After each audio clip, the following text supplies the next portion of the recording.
Over the last few days, I have been in Rome taking part in the meeting called by Pope Francis to look at the protection of minors in the Church. And now I'd like to tell you a bit about the meeting, especially from my perspective. It was an important meeting, attended by every president of a bishops' conference from around the world, together with religious leaders. So there was something like 140 plus countries represented, considering this drama, this terrible tragedy of child abuse, which takes place in every culture, in every country, and shamefully within the Church. The meeting had three main themes: laying out our responsibilities, showing how we should be accountable, and explaining what transparency meant. These are important themes. They were well considered, and I think everyone participating in the meeting came around an agreed understanding of what is to be done, of how it is to be clear what we are doing, and the need for a universal approach to this universal problem, and a clear understanding that there is no place in public ministry for anyone who has been found guilty of the abuse of children.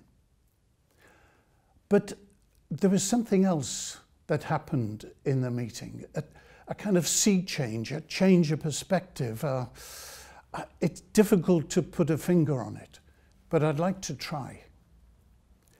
Probably the most important things we heard during these 3 days were the 8 testimonies given by those who had been abused in childhood.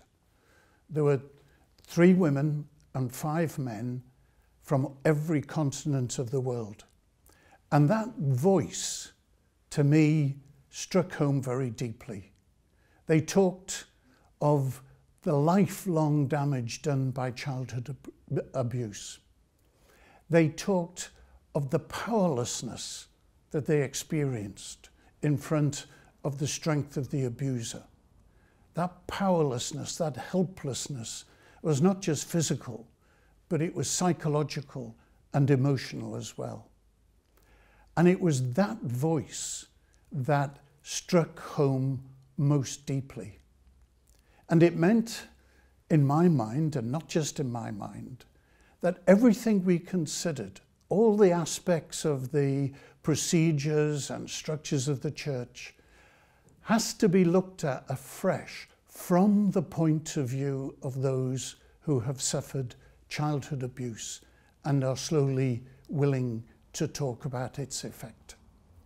So whether we talked about how bishops work together, collegiality, whether we talked about synodality, our cooperation with experts and other lay people, whether we talked about administration in the Church and how it needs to be clear and traceable, all of those things I was thinking of and looking at from the point of view of the survivor of childhood sexual abuse. That's a sobering perspective to take, but it's an important one because it kind of puts what we're accustomed to into a new light.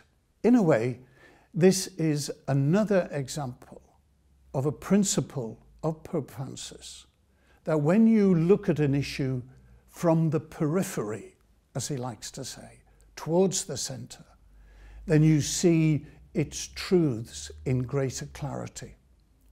This can be the case in economic activity. So employment and work, you see its essential characteristics more clearly when you look at it from the point of view of those that have none.